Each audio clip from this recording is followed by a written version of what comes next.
शहर जा मानू सब प्यारा मदीने शहर जा मानू सब प्यारा मदीने शहर जा मानू सब प्यारा भली तिन जी बोली भला पान सारा भली तिन जी बोली भला पान सारा मदीने शहर जा मानू सब प्यारा मदीने शहर जा मानू सब प्यारा भली तिन जी बोली भला पान सारा भली तिन जी बोली भला पान सारा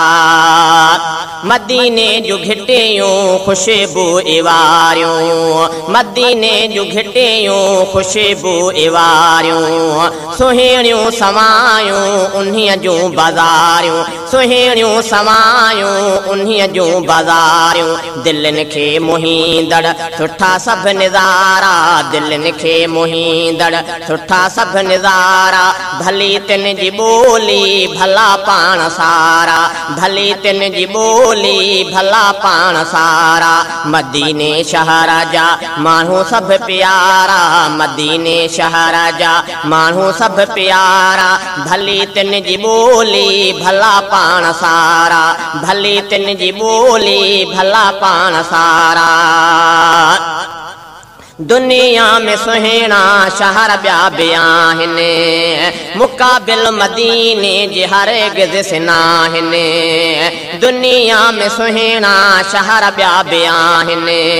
मुक़ाबिल मदीने जे हरगिज़ नाहिनि सलातूं पढ़नि जिते अल्लाह वारा सलातूं पढ़नि जिते अल्लाह वारा भली तिन जी बोली भला पान सारा भली तिन जी बोली भला पान सारा मदीने शहर जा मानू सब प्यारा मदीने शहर जा मानू सब प्यारा भली तिन जी बोली भला पान सारा भली तिन जी बोली भला पान सारा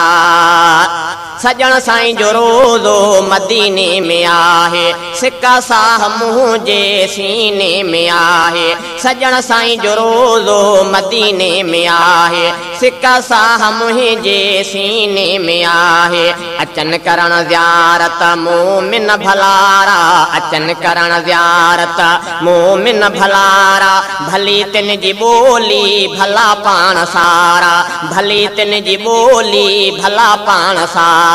मदीने शहर जा मानू सब प्यारा मदीने शहर जा मानू सब प्यारा भली तिन जी बोली भला पान सारा भली तिन जी बोली भला पान सारा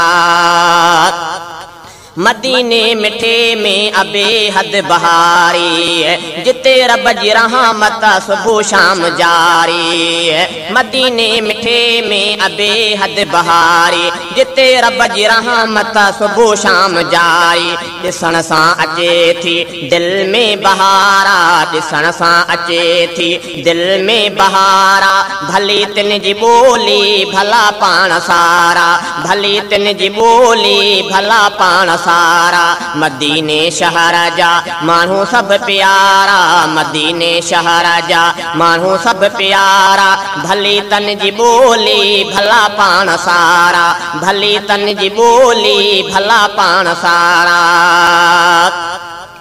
अली हैदर पिता फी दुआऊं घुरे थो मालिक अॻियां इल्तिजाऊं करे थो अली हैदर पिता फी दुआऊं घुरे थो मालिक अॻियां इल्तिजाऊं करे थो ॾेखारे ख़ुदा शल वरी से मुनारा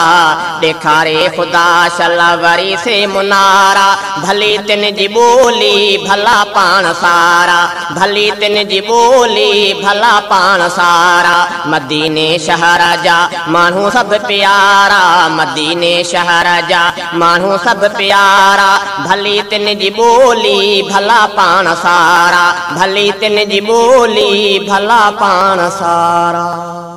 ओ भाव।